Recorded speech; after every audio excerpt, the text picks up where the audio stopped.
Thank you very much for a gracious introduction, Director. Thank you for inviting me. I look forward to speaking with the students. I see that speaking in English will not be too much a handicap. Most of you don't have your translators on, so I'll assume we can go ahead here. I decided to talk about a very large topic today. I think one that's crucial at the moment. We've experienced, of course, the Great Recession, and out of the Great Recession came a financial crisis, and much of the discussion that we've heard in the newspapers and in public has been about the financial crisis. Only recently have we talked about what I regard as the real crisis. The real crisis is the consequence of the recession and the financial crisis for global unemployment. So that's the topic today. Unfortunately, I see I'm going to have to remember my slides from memory here, but that probably won't be too much of a problem. So the issue here, of course, it's 4 years, almost 4 years since the recession was over. We still have 8 million jobs under trend in the US. That's accounted for by 3 probably million that employment level of employment that we're, oh, here we go. Can I see this? No. 3 million below the level of employment in 2007, and then 4-5 million more jobs needed to make up for the population growth since then. I know I can. All right, so in the EU, in the United States at least, there's been some recovery, but in the EU, unemployment continues to go up. I just need to push it over there a little bit. Thanks, that's much better. Now you're going to have to go that way. Little back. All right, so that brings us to the question that I'm going to deal with, of course. What are the explanations for this lack of employment recovery, and particularly in the developed world? All right, so in terms of the outline here, I'll talk about a few global facts. I'll study the US experience in some detail, then talk about the particular problems of Europe, and that being youth unemployment, and then explore policy issues, what policies have been helpful, what policies have not been, and what should be done. And then at the end, I'll get real optimistic and talk about the problems of the future that we haven't even faced yet, but we know are there. Then I'll finish up with some comments that are not going to be on the board. Okay. I'll start off with this picture, which is awfully imposing. What it says is that, according to the International Labor Organization, there are 200 million, of us in the world who are classified as unemployed. Now, as an economist, I have to think about this number because I'm not exactly sure how that's measured in a lot of places. I know how it's measured in Europe, I know how it's measured in the US. If we just look at those two, Europe contributes something like 25 million of those, and the US another 12 million. So they're, in some sense, small potatoes relative to the global level of unemployment. One of the areas where unemployment is particularly a problem is the Middle East, and I'm not going to be able to talk about that at all. I'm going to be focusing on the areas of the world I know, which are Europe and the United States. All right, but here's a little graph that sort of brings home the labor market consequences of the recession. what this graph says is that in every region in the world, with the sole exception of Latin America, right, the level of employment, just looking at relative to the population, has fallen significantly. So it's not just in the developed countries, as you see, but it's also true in Asia and elsewhere.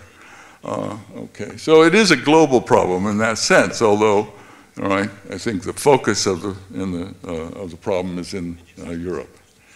Now this graph on, I think, the vertical axis measures what you say incidence of unemployment. How frequently are workers, do they lose a job? And on the horizontal, the duration of unemployment. I don't know whether you can see the colors very well. I guess it doesn't show up. What it's supposed to show, if you can see two curves there, it shows that the points, the data has shifted out, resulting in both an increase in incidence and in duration, but it's been primarily duration. If you can pick out an individual country or two, you can look at, say, look for the US number. There are two numbers there for each country, one for 2007, one for 2012, and in the US there's been no increase in incidence, but significant increase in duration, and that's typically true of most of the countries. All right, so it's basically a duration problem.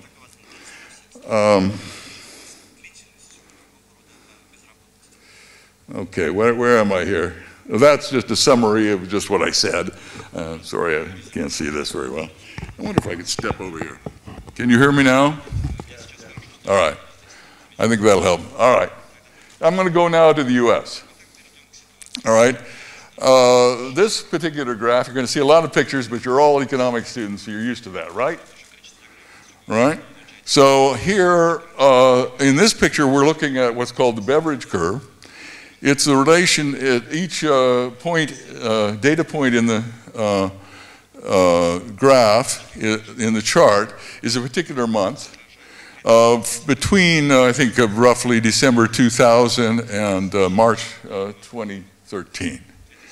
And on the vertical axis is the rate of job openings, so that's a measure of demand in the labor market, and on the horizontal, unemployment. Not surprisingly, all right, although it was my theory in part that explains why, these observations are negatively correlated, all right?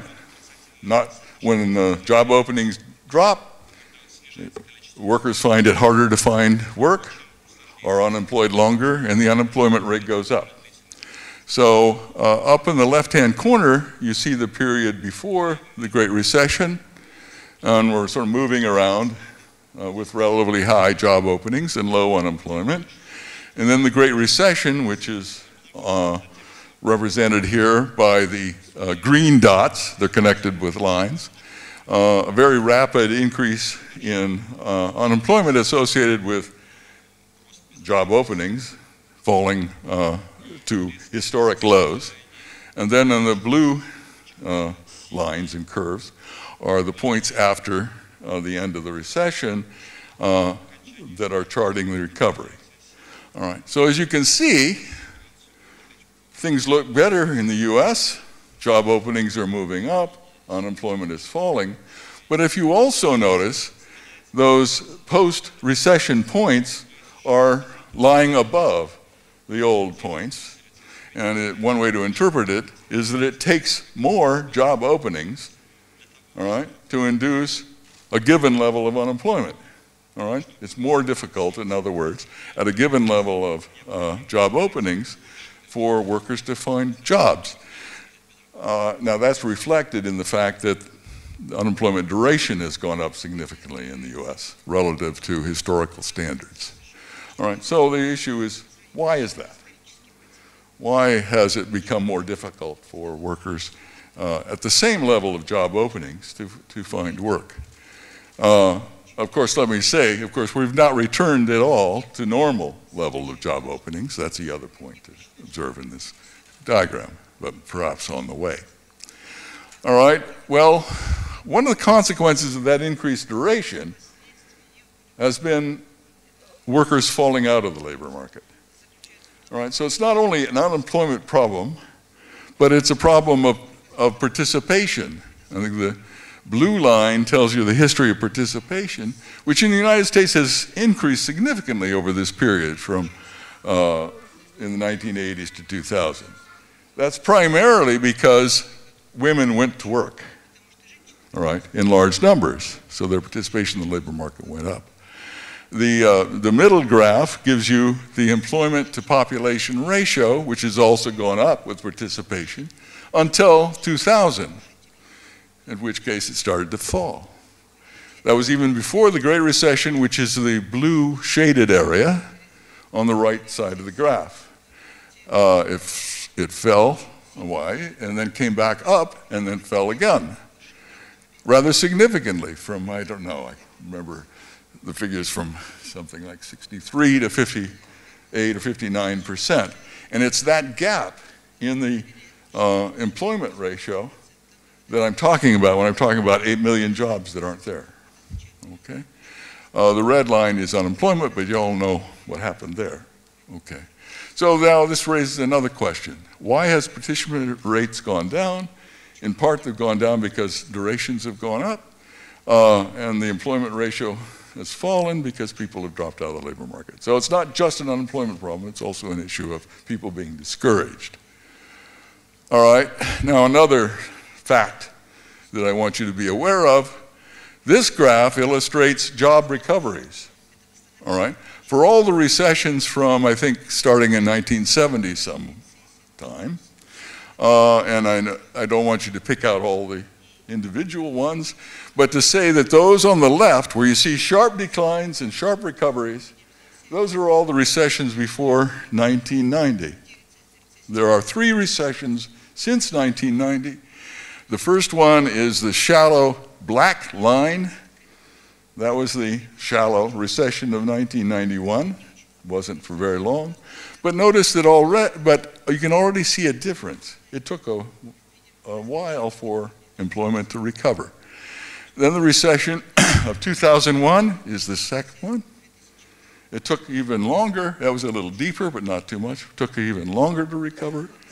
And then finally, the drop in employment during the Great Recession, which is the big dip, and the recovery, which is, of course, as you see again, not complete. Now, the difference in the pictures between the pre-1990 recession and the post-1990 recession is what people talk about when they talk about jobless recoveries. In the past, recoveries have been rapid, following recessions by a few months, but the last few recessions have had this property of taking a very long time. It isn't so much the depth, although the recession was quite deep in terms of drop of employment in percentage terms, although the 83 recession was almost as deep. In the 83 recession, there was actually more registered unemployment. But it's the length of time it's taken for the recovery, which is a significant issue. Okay, what does that mean? Well, there's cause and effect. There's an obvious relationship between the level of employment and the level of output. If we want to measure how far we are from trend in output terms, all right, it's about $885 billion, which just I know that's a large number, even for economists, but that's larger than the US military budget, which is huge and immense, and it's even larger than the US deficit, all right? So it's a big number, and that's, of course, the output that the workers who should be employed would employ. Now, to give you an idea of how important growth is for employment, you can see this sort of picture. This picture projects out into the future what the gap will be, all right, with different unemployment, or with different growth rates in GDP. If growth had responded like it did in the pre-1990s, we'd be talking about the 6% growth line there. and the economy would have fully recovered by now, all right, in that projection. If we talk about 3% growth over this period, there's not return to trend until, what does it say up there, 2020, right? Still 7 years from now. If we talk about 2% growth, why 2%? Well, as you'll see in a moment, that's the rate at which the US economy has actually been growing the last couple of years. In 2020, unemployment's even worse, all right? Rises to almost 12%, i.e. European level, all right? So growth is important. Here's the actual growth by quarter. And you see in 2010, it was slightly above 2%. In each of the quarters, there's quite a bit of variability. 2011, it was roughly 2%. 2012, now it's fallen below. 2013, we're hoping for 2%, but that's not enough. All right. Okay, so just to summarize here, there's increased duration in unemployment is associated with the reduction in the ratio of job openings to unemployment. There's apparent adverse shift in the Beveridge curve, suggesting it's harder to find work. Now, that effect has been analyzed in recent studies. I've given sort of 3. For the most part, the largest estimate of how big that effect is about 1 percentage point out of the 5 percentage point increase in unemployment during the recession. So most people regard that as not the major problem at the moment. The major problem is the continued lack of growth in aggregate demand. The impact of the financial crisis on the demand for goods and services, particularly by households. That's the primary problem in the US. All right, let's go now to Europe. If you think US is bad, look at Europe unemployment rates, right? The red line is the US, and what we see is US unemployment falling, as we just saw, and the blue and the yellow line are 2 different definitions of the EU. I've forgotten which, 27 countries, 15 countries, all right, where unemployment hit a plateau, but then after the recession just continued to rise, all right? Okay. Japan's down there on the bottom. Japanese are always historically lower unemployment rates, in part for measurement reasons, but they also had a run up in unemployment and have had some success in recovery lately. And of course, an announced change in policy, which we might discuss a little bit later. Uh-oh. Okay. Oh, that's me. Wrong button. Not used to these. Okay, if that's, all right. Why has unemployment risen in Europe? It's youth unemployment, the primary reason, all right? And not only that, it's youth unemployment in 5 countries. We're looking here at youth unemployment rates from 1908 after the recession. Greece, Spain I think is the highest. No, Greece is the highest, Spain. Then it's Portugal. Then it's Italy, and then UK. All right. Well, those are the countries that are in financial crisis. Maybe there's a connection. All right. I argue there's a major connection. All right. I should add, of course, that European growth rates have been more anemic than the US. This is a comparison of European growth rates in GDP that have, relative to the US is bouncing around there, just about 2%, and Europe is falling. All right, what's the connection? Well, all right, I'm not getting there. Before I get this picture, simply is illustrating, of course, the fact that there are actually increases in unemployment and reductions in growth rate in Europe. Well, one of the problems is policy incoherence. On the horizontal here, I think we have monetary expansion rates on the horizontal. On the vertical, changes in fiscal spending on the horizontal, changes in monetary, I'm sorry, I said it wrong. Fiscal change is on the horizontal, monetary on the, I said it wrong. Monetary is on the horizontal, fiscal is on the vertical. All right, what does this graph say? It says, well, that most economies have expanded their monetary base, all right, have followed a policy of monetary expansion, but virtually all the European countries and the US, and I might add Russia, Russia's I think on that picture, has restricted, reduced government spending, all right. So, of course, the attempt by more generous monetary policy is to offset the effects of reduced aggregate demand in the economy, but on the other hand, there's also been a policy of austerity in Europe, financial cutbacks, severe financial cutbacks in the US, and they, for the most part, simply offset it, all right?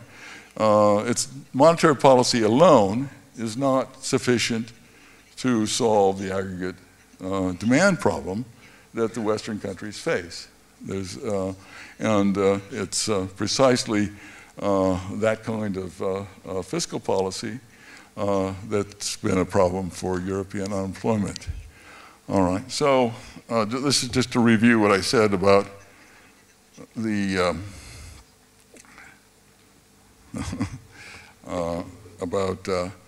European unemployment.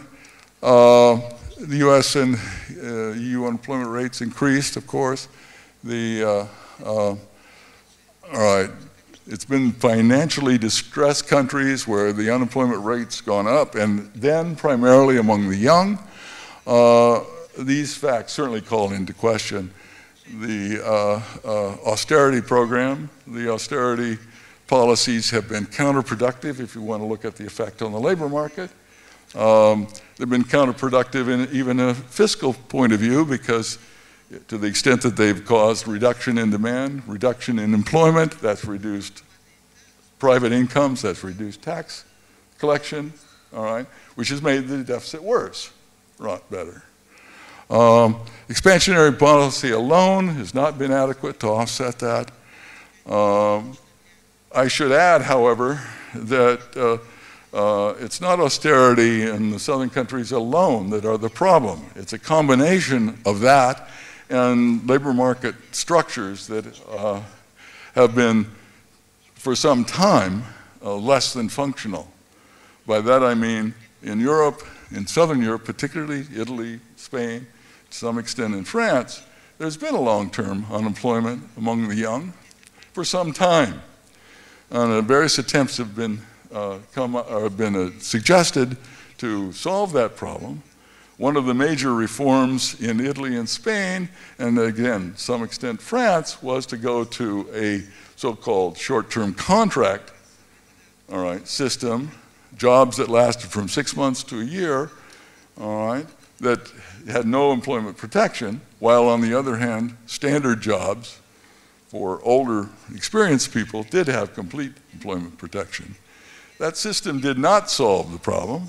In fact, what it did was to cause a circulation of young people through the system on a series of short-term jobs, all right?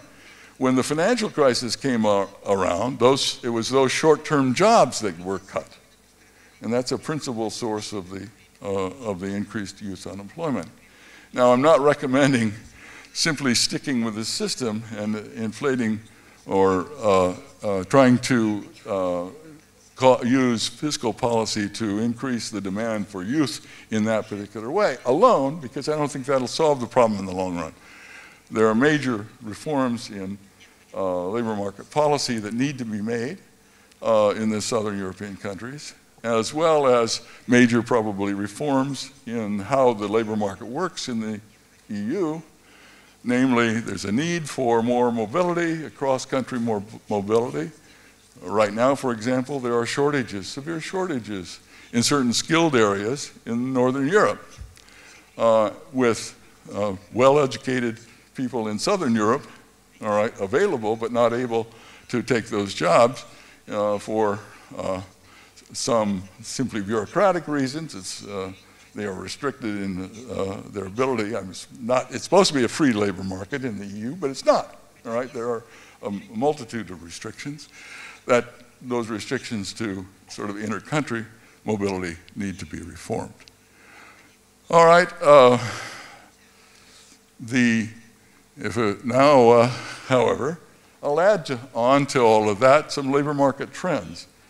All right, these labor market trends are important, I think, to explain not necessarily the recession and the impact of the recession on employment. Those are old stories. Lack of aggregate demand will explain why unemployment rises. But these trends are possibly important to explain, at least in the US, why recoveries have been jobless, why it's been taking so long for recoveries. And those are, understanding that trend is important for future policy, I would argue, not only in the US, but also in Europe. There are trends which are affecting the labor market that we have to foresee and deal with, besides those that simply were produced by the crisis. All right, these trends are reflected in the US, particularly by increased wage mobility, increased differences in wage levels across skills. And not only in the US, but that's been severe as well in the UK. Has not shown up so much in Europe, but there is evidence as well that there's increased dispersion. The other trend are occupations that require cognitive skills and even manual skills have experienced employment growth. It's the jobs in the middle, the jobs which involve routine tasks. I'll explain that a little bit more. Clerical, manufacturing, most manufacturing jobs, they don't necessarily require a university degree, but they require some training and vocational training that have suffered in terms of employment. Although Europe has suffered less wage dispersion, employment trends are similar, as I'll demonstrate. Okay. Now in the US, the wage dispersion is severe. And you're probably aware of that. It starts, this graph, everything starts at 0, about 1970, and we're looking at percentage changes over this time, or log changes. And we're looking at 3 locations within the wage distribution. The 90th percentile, that's the top graph. So we're looking at the wage experience of those in the top 90, the 90th percentile. And the bottom one is, of course, the 10th percentile. And the middle one's the median. What is the typical worker, the worker who's at the middle of the wage distribution earning. And this is well known, although I don't know whether you've seen this picture, how striking it is. First of all, the 3 percentiles sort of move all together through to the end of the 80s. That's simply to say, of course, there were differences, but those differences did not increase over that decade. Starting in 1980, they start to diverge. From 1980 to today, all right, all of the wage gains have been at the top of the earnings distribution. You can see that because virtually all. The median wage has increased, but only slightly during the 90s, and it's sort of come down a little bit before. And particularly during the 80s and the early 90s, it's the low-paid wages that have fallen severely, right? There was some recovery at the end of the 90s and into the 2000s, but actually it's come back relative to the median during that period. So that's the wage inequality, and a similar pattern in the UK, not as severe as they say in Europe. Now, in terms of occupation, distribution of employment, this picture is very revealing. On the far right, we see occupations, I think, that require a lot of education. I don't remember I can't read it myself out there, but there are managerial and scientific occupations, sales. In the middle, we have clerical occupations. We have essentially manufacturing occupations, the other two middle ones. And on the right, we have a variety of things. Security has been a big one. Essentially, food preparation. Those are the famous jobs at Burger King or McDonald's, and then personal service. All right, what the bars tell you is for each of the decades how much employment growth or decline there was. And you can see in all the decades, the recession is in gray, but all the previous decades, all the employment growth has been at the high end of the skill distribution and at the low end of the skill distribution. And in the middle, clerical, manufacturing, has been little job growth or actual decline. In recession, major decline. This is called hollowing out. All right, you see it in the newspapers, it discusses hollowing out. Labor economists are calling it job polarization. Jobs are moving to the two ends of the skill distribution away from the middle. Now, that showed up a bit on this picture too, with the median, at the lower end, wages actually rose in the last few years relative to the median. All right.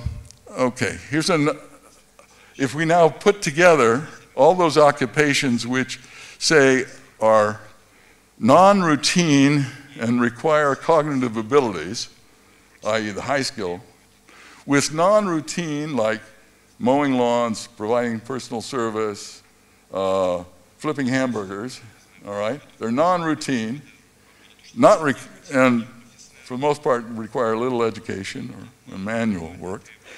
Gardening, it's a big industry. And then those that are fairly routine, like clerical work and manufacturing. What you see, of course, is that the two ends have experienced employment growth, and the middle has the reduction in employment growth. In each of these 3 decades, it's somewhat different, and we have 3 different decades represented here. Okay. This is true in Europe, too. I don't know whether you can see this picture. In fact, in some ways, it's even worse in Europe. Right? All the employment gains across different countries have been at the high end, and some of the, for the most part, high end, and the employment reductions have been in the middle. All right? So it's not something that, you compare the US there on the end with all the rest of the world, all the rest of Europe, which is also the far right hand. They're very comparable in terms of where the employment gains and losses have been, if we average over all the European countries. All right, so skill bias, what are the explanations? Well, what's been offered is 2 hypotheses, and usually in economics, both are correct, but probably both are needed to explain what's going on. One is called skill bias, technical change. And by that term, economists mean that productivity of people with education, do cognitive work, has increased because of information technology. The adoption of the computer. I mean, if you think about, has it had a big impact, for example, in engineering? One now does all your design work on a computer. Has a big impact on my productivity as an economist. All right, I no longer have to deal with typists who foul up my mathematical notation all the time. I can write directly on the computer. Although you're all too young to remember what it was like when you were students and you had to take notes with a pen and pencil, I can tell you it's much more efficient the way you do it now. All right. So we understand that. All right. And that increase in productivity, it's a complement. In other words, the new technology, information technology, is very complementary with cognitive skills. As a consequence, that's increased the ability, or the earnings that people with those skills have, and that explains why, to a large extent, why the earnings at the top of the wage distribution have increased by more than the others. That's true even though there are supply responses. There's been a response in, by that I mean, because the difference between earnings when you have a university degree and not, there's been an increased demand among people to get educations, and that's happened, but that's not been sufficient to offset the effect. But that doesn't really explain this polarization, job polarization, all right? The explanation seems to come in two forms. One is international trade, all right? We all know, or we're taught, particularly a place like this, that international trade's good, all right? Both sides win, right? Both countries who are trading with each other win by taking advantage of their comparative advantage in their trade patterns. And that's true, there's no doubt about it. But that doesn't mean there aren't winners and losers, all right? And what we're talking about are who are the losers, at least in US and in Europe, with respect to the effects of globalization, international trade.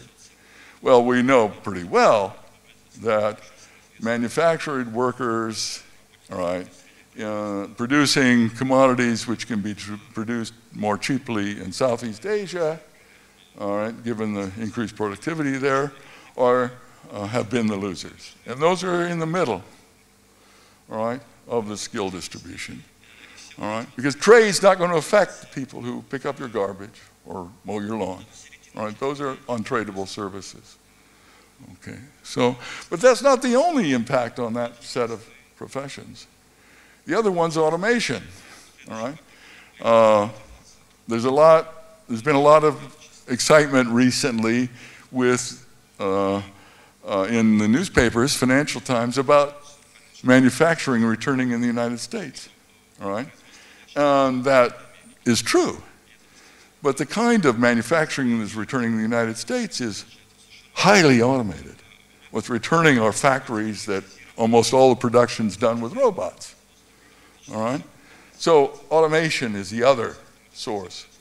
Displacing routine jobs with robots, of course, displacing clerical work with the same thing, all right? Computers with programs that do what typists do. So it's both a combination of trade, automation, and then there's outsourcing, although outsourcing is not as big as it's discussed, but it is an issue. Back office routine jobs, all right, accounting jobs have migrated from the US to the Philippines, to where's the other major, India, emerging English-speaking, all right, economies. And that's just simply direct, that's really a form of trade, right? So I've given a reference here to an extensive discussion of the polarization issue by David O'Toole at MIT. The implication of these trends, they can't explain what's going on. They explain you need skill bias technical change to really explain the extent to which there's been high wage professions have increased their earnings relative to the others, but to explain the diminishing of jobs in the middle, you really do need the polarization argument. And what that argument, of course, implies that with those with middle skills, that they're crowded into either the low-paying service jobs on the one hand, or they have to improve their education level in order to be qualified for the cognitive, non-routine cognitive jobs, and that those implications are explored extensively in a recent article in the Handbook of Labor Economics. And in fact, I had some slides on their model, which has some mathematics and so forth, but I don't think those slides are needed to understand what's going on here. All right, so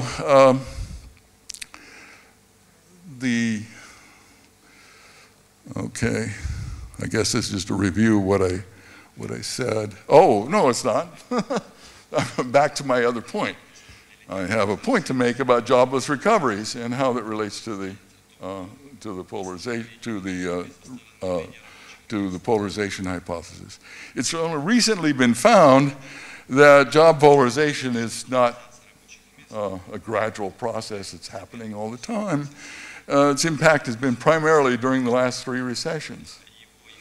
Virtually 92% of the reduction in employment has been in the middle skilled professions. There's hardly been any effect at the lower end or the higher end. So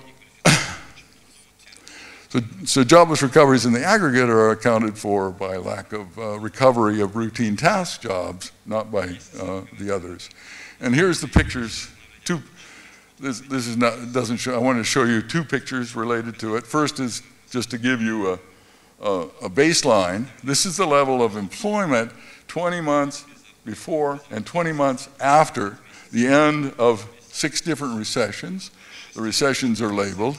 The 3 of them before 1990, 70, 75, and 82. All 3 of these have this characteristic pattern of a very steep reduction in employment during the recession period, which is in the shaded area, and then a relatively rapid recovery within 2 years after. The 3 recessions after 1990 do not have that property. We have this steep fall in employment during the recessions, but the jobless recovery. All right? So that's the baseline. Now, if we look at these pictures in terms of looking at routine, I think routine is the red line. All right, that's the one to focus on. The others are non-routine cognitive occupations and non-routine manual occupations. The green is manual, the blue is cognitive. I got that well labeled at the top, even I can see that now. What do you notice? Well, in fact, in all the most recent, what you notice is in the first 3 recessions, most of the cyclical movement has been in the middle routine professions. That's because manufacturing employment is much more cyclically sensitive than others. All right, but there's been a robust recovery in those jobs in the first 3 recessions. But look at the last 3. All the job loss that took place were in those professions. There was hardly any job loss at all in the other 2 during the recessions, all 3 recessions. It all took place in the routine, and there was no recovery. All right. So this points to the effects of long-run trend on the behavior of unemployment, and also suggests that our usual monetary fiscal policy, which was designed back in the 60s and 70s to deal with issues of fluctuation in demand, may not be totally adequate to deal with the unemployment problems in the future. I don't have my watch, but usually my self-timer tells me that the lecture is over. It just automatically clicks on. So let's sum up.